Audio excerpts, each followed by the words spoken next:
All, Rajeshankar from Iyer's recipe. So நம்ம வந்து சேமியா இன்ஸ்டன்ட் சேமியா பாயசம் பற்றி நேற்றுக்கு சொல்லியிருந்தேன். ஸோ இதுதான் நம்ம ஐயர்ஸ் ரெசிபியோட இன்ஸ்டன்ட் சேமியா பாயசம். ஸோ அது குக்கிங் வீடியோ நான் உங்களுக்காக எடுக்கிறேன். ஸோ நான் என்ன பண்ணுறேன், 1/2 லிட்டர் மில்க்கை பாயில் பண்ணுறேன். நல்லா காயட்டும். காஞ்சதுக்கப்புறம் இந்த மிக்ஸை அதில் ஆட் பண்ணுறோம். ஃபுல்லாக ஆட் பண்ண வேண்டாம், உங்களுக்கு எவ்வளோ தேவையோ உங்கள் வீட்டில் இருக்கிற மெம்பர்ஸ்க்கு ஏற்ற மாதிரி நீங்கள் ஆட் பண்ணால் போதும். ஸோ இதை வந்து இந்த மில்கில் நான் ஆட் பண்ண போகிறேன். ஸோ மில்க் நல்லா கொதிக்கிறது. ஸோ இதில் நாங்கள் என்ன பார்த்தீங்கன்னா எல்லாமே ஆட் பண்ணிட்டோம். லைக் சுகர், திராட்சை, கேஷ்யூ எல்லாமே கீழே தான் ரோஸ்ட் பண்ணியிருக்கோம். ஸோ நீங்கள் எதுவுமே ஏலக்காய் எல்லாமே ஆட் பண்ணிட்டோம். ஜஸ்ட் இந்த பாயில் மில்கில் நம்ம ஆட் பண்ண போகிறோம். ஸோ மில்க் பாயில் ஆனோடனே நான் ஆட் பண்ணிவிட்டு உங்களுக்கு காட்டுறேன்.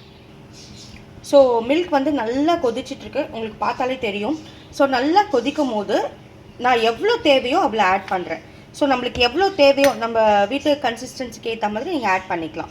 ஸோ இதை சிம்மில் வச்சுடுங்க. இப்போ நல்லா சிம்மில் வச்சுட்டு ஒரு 5 to 10 மினிட்ஸ் நல்லா அது வந்து வேகணும். சேமியா என்னதான் இருந்தாலும் வேகணும் இல்லையா? ஸோ நீங்கள் இதில் பார்த்தாலே தெரியும், ஏலக்காய், கேஷ்யூ எல்லாமே இருக்குது, செம்ம ஃப்ளேவராக இருக்குது.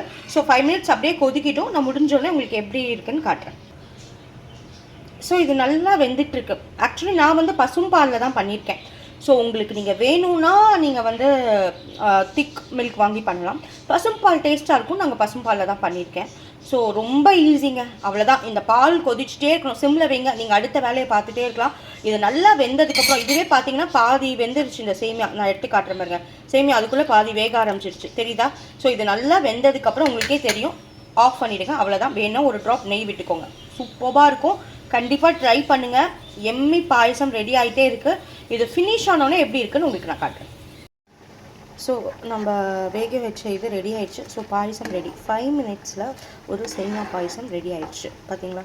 Super yummy taste. அந்த கலரே அப்படியே பசும்பாலில் பண்ணோன்னா டேஸ்ட் இன்னும் சூப்பராக வரும்.